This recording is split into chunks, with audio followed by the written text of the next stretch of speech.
Second part है उसको भी आप देख लें। तो सबसे पहले हमने करना ये है कि इसके सेकंड पार्ट का हमने लेफ्ट हैंड साइड लेना है और फॉर्मूले आपको दोनों लिख के बता दिए गए हैं। यहाँ पे लिखा हुआ है Z1 अपॉन Z2 और ऊपर इसका होल कॉन्जुगेट लिखा है यानी कि एक साथ।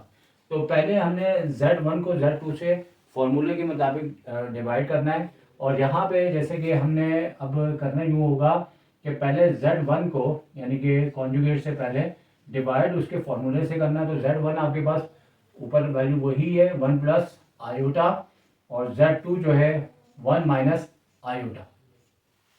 अब जैसे कि फॉर्मूला साइड पे आपको दिखाई दे रहा है, आपने बीच में लिखना है। टाइम बचाने के लिए आप साइड से फॉर्मूला लिख के बीच में उतार सकते हैं। अभी जैसे कि फॉर्मूला आपको दिखाई दे रहा है और उसमें आपको ए क्या है ये बताना है। तो ए आपके पास 1 है जैसे कि यहाँ पे लिखा हुआ है और उसके बाद बी जो है आयोटा के साथ जब नहीं लिखा होता तो 1 होता है।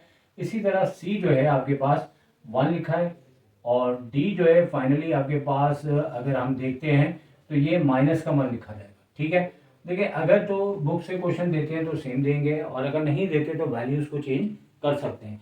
जब चेंज करेंगे फिर भी जब प्रूफ दैट कहा जाता है तो हमें दोनों साइडें एक जैसे करनी होती हैं।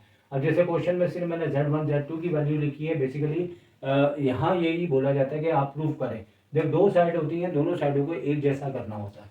अब हम यहाँ पे फर्दर आगे चलते हैं तो Z1 अपॉन Z2 तो ऐसे ही चलेगा। अब जैसे कि वहाँ से फॉर्मूला है इसका डबल ब्रैकेट आ रहा है यानी कि डबल ब्रैकेट का मतलब है कि अपॉन में ऊपर और नीचे के लिहाज से ऊपर नीचे यानी कि जैसे 2 मंजिल के घर होते हैं आप बड़ा ब्रैकेट बनाएंगे और बिल्कुल उसी तरह है, सिर्फ साइन का फर्क है कि ए को सी से मल्टीप्लाई करना है। तो ए यहाँ से 1 ले लिया और सी हमने यहाँ से 1 ले लिया। फिर उसके बाद यहाँ पे प्लस होगा, फिर बी का 1 है और फिर डी को मल्टीप्लाई करना है। तो अगर सेकंड नंबर पे डी आता है तो आप बगैर ब्रैकेट के भी कर सकते हैं। यहाँ पे अगर आता है तो दो साइनें एक साथ मल्टीपल में दिखाए बगैर हम नहीं रह सकते, यानी कि उस सूरत में हमें ब्रैकेट बना के दिखाना होता है। तो लिहाजा कहने का मतलब है कि मैथ्स के अंदर बहुत सारी सहूलियात मिली होती हैं। और नीचे देख लें कि सी का स्क्वायर है तो सी हमारे पास 1 है तो 1 का स्क्वायर कर दिया। फिर उसके बाद डी का स्क्वायर है तो डी हमारे पास -1 है इसका स्क्वायर कर दिया। या कॉमा लगाने के बाद बी को सी से मल्टीप्लाई करना है तो बी और सी देख लें 1 × 1 हो जाएंगे। फिर उसके बाद यहाँ पे माइनस है तो ए और डी, तो ए आपके पास 1 है, डी आपके पास -1 है। तो उसी तरह से चल रहा है, बस ये कि अपॉन में यहाँ पे दोनों साइड सेम वैल्यू है सी स्क्वायर प्लस डी स्क्वायर। तो सी है तो 1 का स्क्वायर, उसके बाद डी है तो -1 का स्क्वायर है, नीचे का नंबर सेम ही आएगा।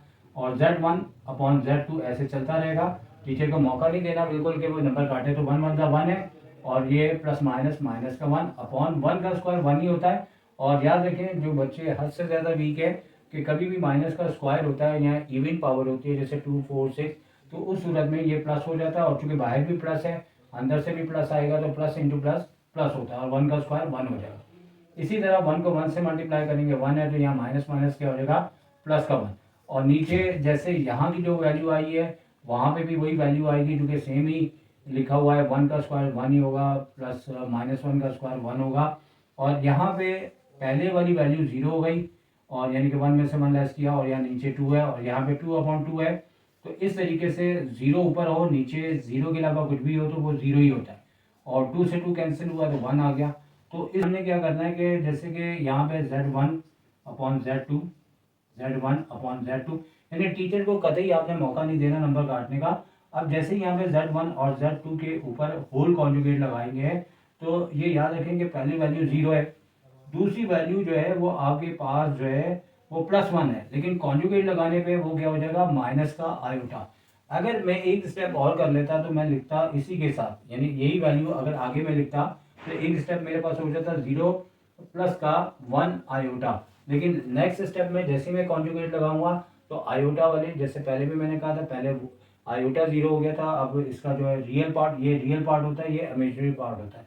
तो ये यहाँ पे 0 था, यहाँ पे आयोटा मौजूद है तो इसकी साइन चेंज हो जाएगी। तो बाद लोग इससे सिर्फ माइनस आयोटा भी लिख देते हैं। बहरहाल दोनों बातें ठीक है।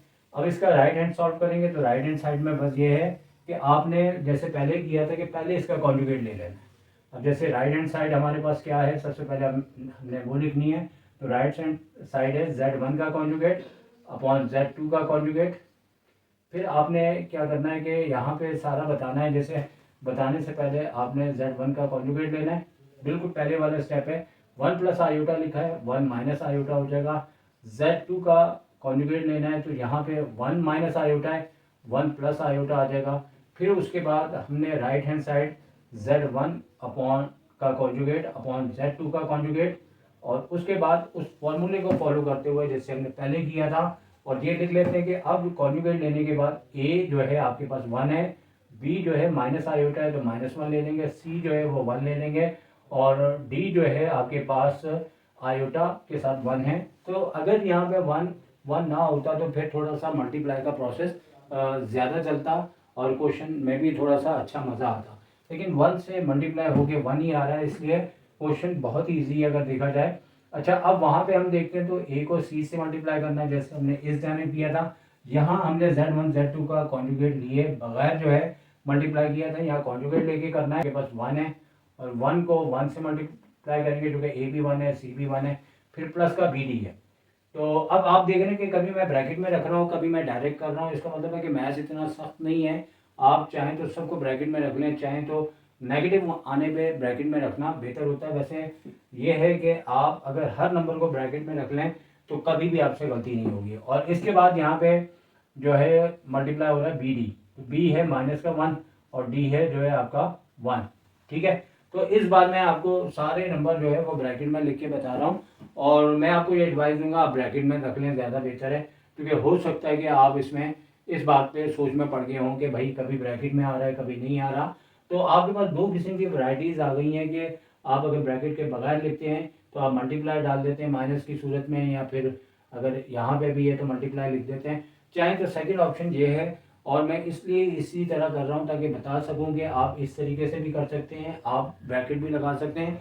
अगर आप मुझसे एडवाइस लें तो ज़्यादा बेहतर है कि आप ब्रैकेट लगा दिया करें, ठीक है, ताकि कोई भी गलती फिर नहीं होगी।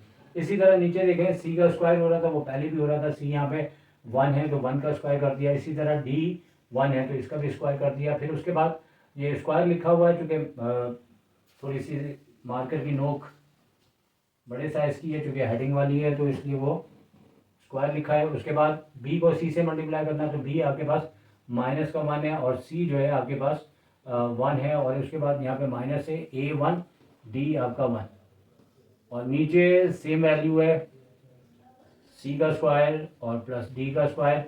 तो याद रहे कि कॉन्जुगेट हम ले चुके हैं और इसको साथ साथ लिखते जाना है। 1 1 का 1 हो गया, प्लस माइनस माइनस का 1 हो गया, नीचे 1 का स्क्वायर 1, फिर 1 का स्क्वायर 1, और उसके बाद -1 और नीचे 1 का स्क्वायर 1, 1 का स्क्वायर 1। तो इसके बाद Z1 conjugate Z2 conjugate divide में, और उसके बाद ये सिफर हो जाता है, नीचे 2 है, ये -2 है और नीचे 2 है।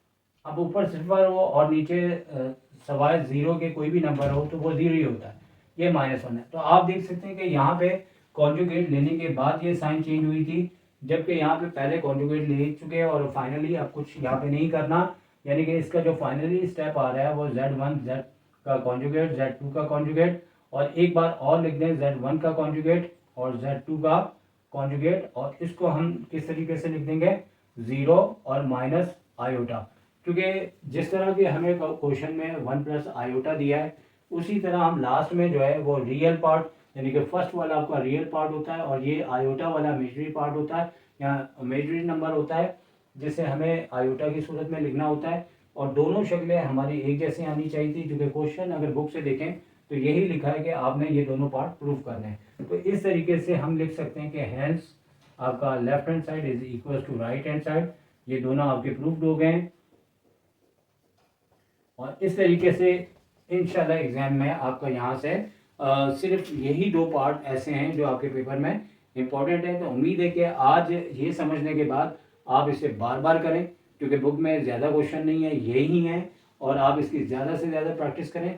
एक बात मैं आपको वीडियो ख़त्म करने से पहले एक और बात बता देता हूँ कि अगर आप ज़्यादा प्रैक्टिस करना चाहें तो मैं आपको वो ट्रिक भी बता देता हूँ कि आपने करना क्या है, कि यही दो क्वेश्चन आपने लेने हैं, और आपने करना क्या है कि आपने इस तरीके से करना है कि आपने Z1 और Z2 की वैल्यूज़ को बदल लेना है। देखिए Z1 आपने 2 + 3 आयोटा ले लेना है, और Z2 को आपने 3 - 4 आयोटा ले लेना है। और क्वेश्चन ये हो या ये हो, दोनों सूरतों के अंदर आपका आंसर अभी भी प्रूव होगा। तो एक क्वेश्चन जो बुक का था मैंने सिखा दिया, एक क्वेश्चन आप इन वैल्यूज़ को लेते हुए ये करें और आपका बहुत अच्छी तैयारी हो जाएगी। आपसे इजाज़त चाहूँगा। अल्लाह हाफिज़, टेक केयर, अल्लाह हाफिज़।